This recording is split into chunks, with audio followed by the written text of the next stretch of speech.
Hello साथीहरू, यो चाहिँ मेरो last night in Bangalore with my all friends जोसँग चाहिँ मैले मेरो इन्टायर 4 वर्षको जर्नी सेयर गरेको छु होइन। अनि हामी सबैजनाले चाहिँ हाम्रो एउटै बर्थडे केक काटेको थियौँ एज अ मेमोरी। अनि त्यहाँदेखिको मेरो चाहिँ त्यसकै बिहानपल्ट फ्लाइट थियो नि त। अनि त्यहाँदेखिको सबै सामानहरू प्याक गरेर एयरपोर्टतिर लाग्दैछौँ क्या।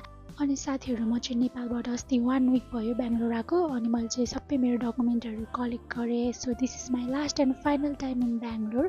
अनि अब चाहिँ हामी एयरपोर्ट पनि आइसक्यौँ है। यहाँको एयरपोर्ट चाहिँ हेर्न सक्नुहुन्छ यस्तो राम्रो छ, झिलिमिली पुरै। हाम्रो सामानहरू चाहिँ यति बेसी थियो के भन्नु र होइन। अनि सबै सामानहरू निकालेर हामी चाहिँ ट्रलीमा राखेर बाई बाई गर्दै जाँदैछौँ क्या।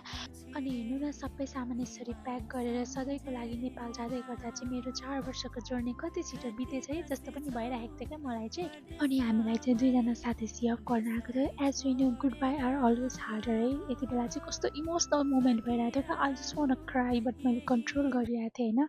त्यसपछि साथीहरूलाई बाई भनेर हामी चाहिँ ब्यागेज चेक इन गर्न गयौँ होइन। अनि यति लामो लाइन थियो, एकछिन लाइनमा बसेर हामीले चाहिँ बल्ल तल्ल सबै ब्यागेजहरू चेक इन गऱ्यौँ। झन्डा ओभरवेट चाहिँ भएन होइन। हामी चाहिँ रुमबाट केही नखाइकन गएको थियौँ नि त साथीहरू। त्यही भएर कस्तो भोक लागेर ब्रेकफास्ट गर्नु गएको के हो मात्रै थियो नि। हामी चाहिँ त्यही कफी र मफिन मात्र खाएर फर्क्यौँ। हामीलाई त खाँदा खाँदै लेट भएछ क्या। अनि हतार पतार कल आएको थियो। अनि कुद्दै कुद्दै एयरलाइन्सको बसमा गयौँ। अनि यही हो हामी जाने फ्लाइट चाहिँ आकाशा एयरलाइन्स। अनि फाइनली टेक अफ पनि भयो है।